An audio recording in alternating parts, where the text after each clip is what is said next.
What's going on, everybody? This your boy Isaiah, coming to you again. Subscribe, like, comment, share on all my videos, and make sure you hit the notification bell icon to notify you on all new videos that's posted on Bucks Locker. Feel free to donate. All donations are welcome. You know what I'm saying? I'm just trying to get it in, trying to rebuild my channel. Welcome everybody to the 2019-20 season, NFL football season. It is here. And as you can see, what I'm about to talk about is the schedule. The Bucs schedule for the 2019-20 NFL season. We are here. It's finally arrived. This is football week, preview week, prediction week starting already. Fantasy football drafts has been going on or completed already. Everybody's getting geared up, getting their gear ready, getting their man caves ready, woman caves, whatever you want to call it. You know, their little dens, getting their attire, the accessories, the travel plans together. And here on Bucks Locker, I'm excited for the Bucs. You know, and I've been wanting to do this video, and I waited till after preseason to do the video. We finished the preseason 3-1. So here I am. I'm about to dive in to the Bucs schedule and how we're gonna be looking just based on preseason. Now this is before this is before the first game, folks. This is what I feel how our schedule is gonna run for the year. Now this is not considering injuries and trades and whatever the case may be. This prediction is before the season starts. Okay? So work with me. So here we go. Y'all ready? Let's get the power ship and let's move forward. The Bucs versus 49ers. Yes, and I will do a separate video on this. This game is going to be interesting. I'm not going to go in details with this game because I'm going to make a separate video on this, but just based on what I've seen from the 49ers preseason and the Bucs preseason, I'm basing this off preseason as a whole and off-season and draft, okay? We're looking pretty good. And what we did in the offseason, the biggest thing we did in the offseason is sign Bruce Arians and Todd Bowles. So with those two guys going against Kyle Shanahan, I'm taking Bruce Arians over Kyle Shanahan any day, 10 times out of 10. So the 49ers will be a victory. It's a home game. It's on Fox, 4:25 Eastern Standard Time, 3:25 my time. That's a W, okay? Secondly, after the 49ers game, we got the Panthers. Fig Newton. We're going to Fig Newton. Bank of America Stadium. Cam Newton, injured shoulder. Christian McCaffrey. They want to feed him the ball more. They got DJ Moore and the rest of those guys. Their defense got Brian Burns. They still got some good guys on the Quan Short. They got a solid, Kuechly. They made some changes over there. Ron Rivera, he's on his last leg. But once again, I'm going to take Bruce Arians over Ron Rivera. So that's another win. So what? We 2-0, right? We 2-0. Okay? Based on what we did in the preseason, in the offseason, and the draft, I feel like we had a better offseason than the Panthers. Okay, and Cam Newton can't stay healthy, so we're 2-0 going into week 3. All right, we got the New York Giants, and I will be at that game. By the way, folks, the New York Giants, they pretty much got Saquon Barkley and Eli Manning, a washed up Eli Manning.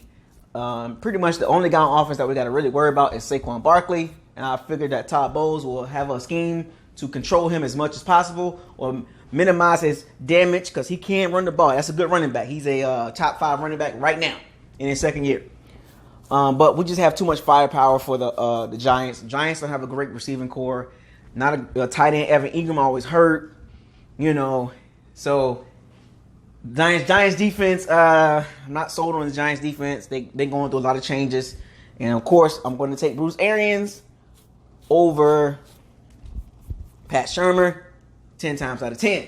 Now, notice what I keep saying. I keep going down to coaching. I keep coming down to coaching. So here we are, 3-0 after we beat the Giants in Tampa. Another home game, by the way. 4 o'clock start. Some late games early, too. 4 o'clock, 8:20, and 4:05. Man, late games. So we're 3-0 going into week 4. This is a big game. Now, if we can get to the Rams 3-0, according to what I'm feeling, if we can get to the Rams 3-0, this will be a big game already. The Rams 4-5. Can you imagine the Bucs going to the LA 3-0? I mean, no, I'm sorry. The Rams are coming here. I'm sorry. The Giants is coming here. Then the Rams are coming here. I'm sorry. My bad, folks. I'm just excited right now. No, I'm sorry. We're going to the Rams. We're going to LA. My bad. We're going to LA. My bad. I got it right. We're going to LA. Going to LA 3-0. Sean McVay, Jared Goff, Todd Gurley. Woo, they got some firepower in the offense. Cooper Kupp. You know what I'm saying? Robert Woods. They got some firepower in that offense, boy. Sean McVay. Rams defense with, Marcus Peters. They got some studs on that defense. Aaron Donald, Ali Marpet, Ryan Jensen, and whoever the damn right guard is going to have some issues with Aaron Donald and that whole front four. That front seven is a beast. So, with that being said, being that the Rams are geared, heading toward, they're in the Super Bowl window. Unfortunately, folks, the Rams will take this game. We just don't have enough to compete with them right now. We're not together enough. We beat some teams that are not great, coming into this game. The Rams are one of the elite teams. They're a top 10 team, and the Bucs right now are not even the top, let's be honest, they're not even the top 20 team. So, remember now, I'm basing this off of preseason, offseason, and draft as a team, going into the season. The Rams got momentum, so we're trying to find momentum. We have momentum, but, unfortunately, that's an L. So we're 3-1. Then the New Orleans Saints. Yeah, they're gonna come. So the Bucs will be coming to New Orleans, where I'm at. I'll be at that game as well. And we beat the Saints last year in New Orleans. A high-powered, scoring at will game. We always give the Saints a problem. We always split with the Saints. And this is an interesting game. We're 3-1, coming off a loss against the Rams. Might be beat up a little bit, but the Saints are a high-powered team. They got a great coach. Sean Payton, Drew Brees combination has been doing great things outside of those 3 seasons of 7-9 in a row. They turned it around with the draft class with, a couple years ago with Lattimore and, Ryan Ramczyk and all them and Kamara. They hit gold mine with that draft class, and they changed the whole organization's future.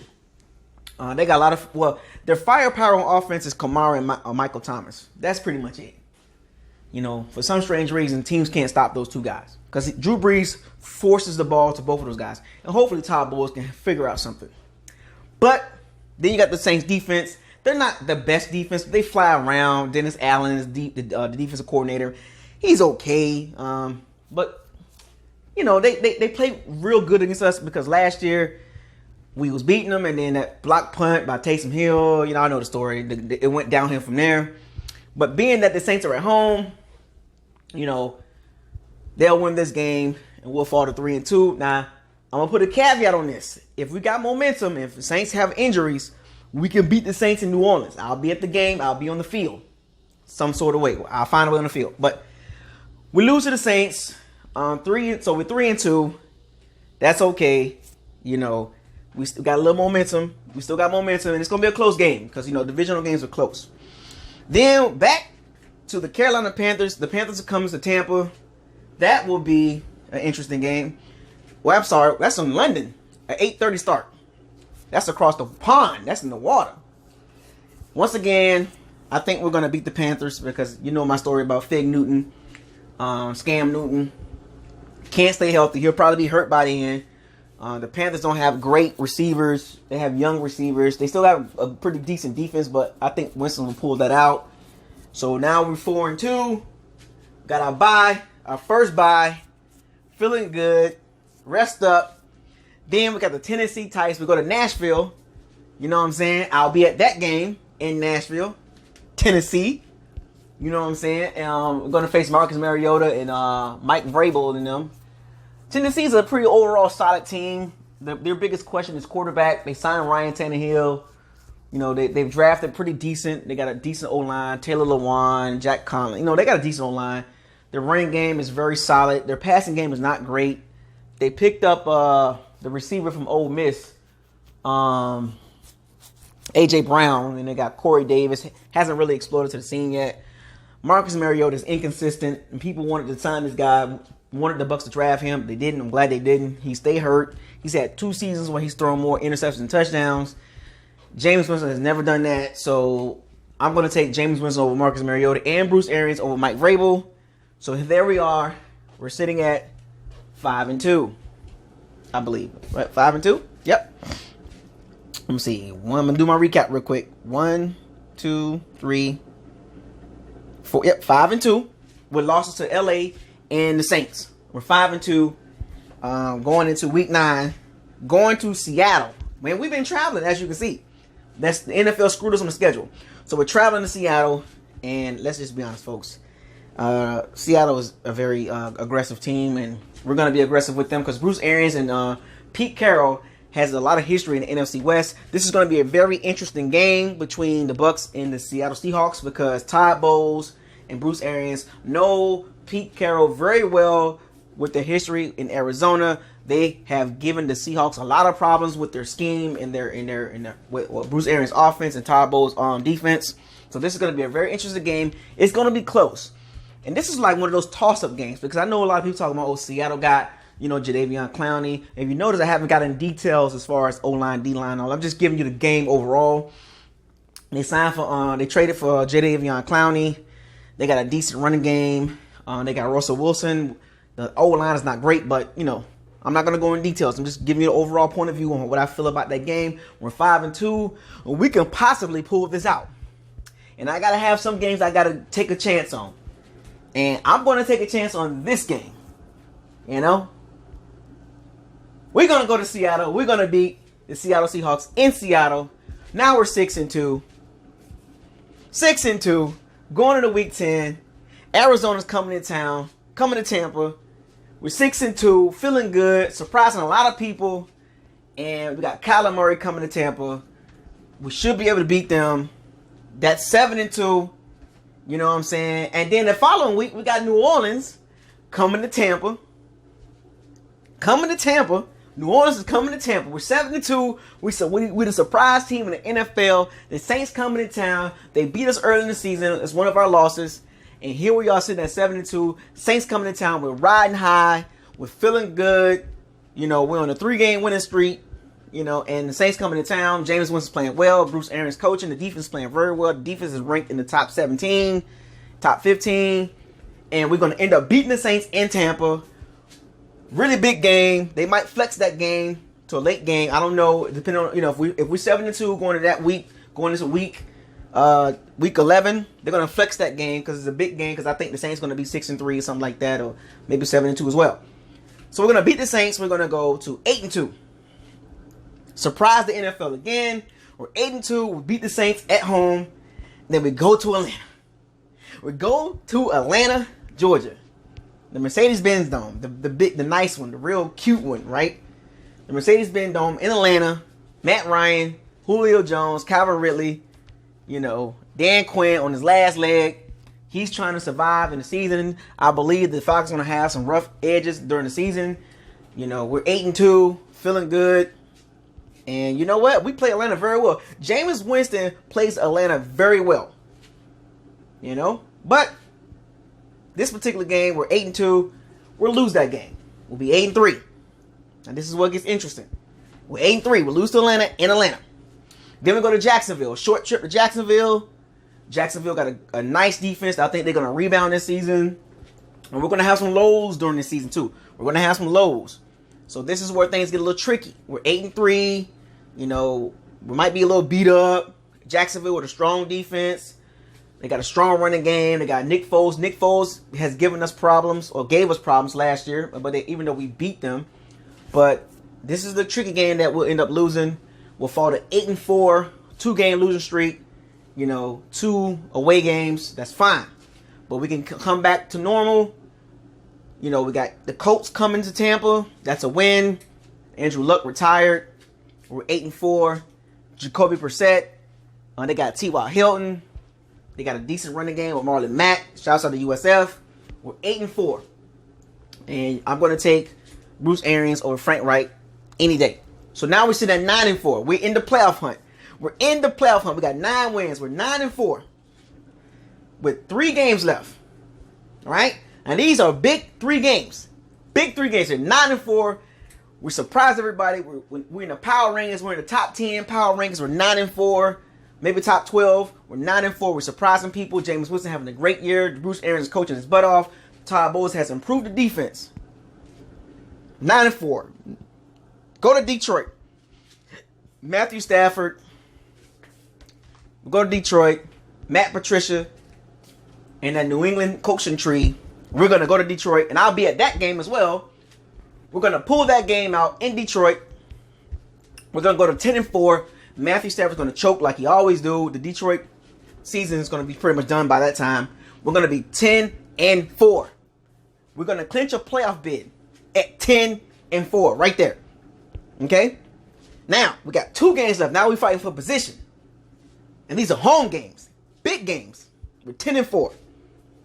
We got Houston coming to Tampa. Big game. Jameis Winston versus Deshaun Watson. Bill O'Brien trying to hold on to his season after trading for Larry Tunsil and Kenny Stills. He's trying to hold on to his season because he can be fired if they don't make it to the playoffs. So it's going to be a lot of pressure on Bill O'Brien trying to get to the playoffs and win a game at least. So his season is on the line. Houston's going to be in the playoff run. They're going to be in the playoff hunt. They're going to probably have a playoff berth or clinch the playoff berth. And we clinched our playoff berth. We're 10-4. Houston comes in scraping and scratching.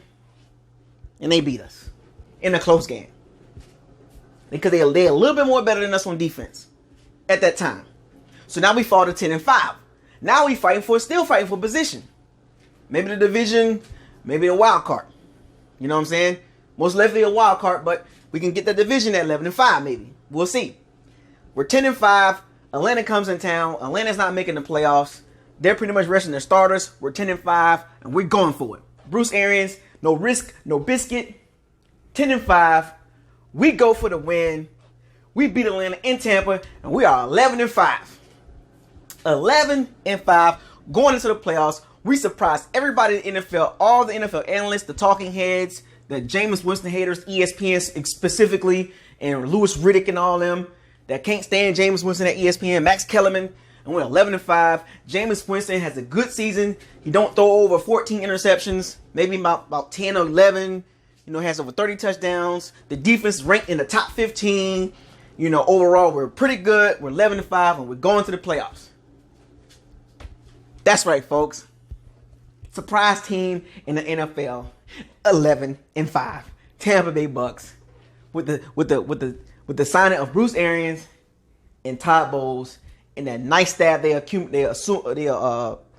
nice staff that they put together in Tampa, one of the best staffs in the NFL, gets us to 11-5, surprises everybody in the NFL, and we're going to the playoffs. That's right, folks.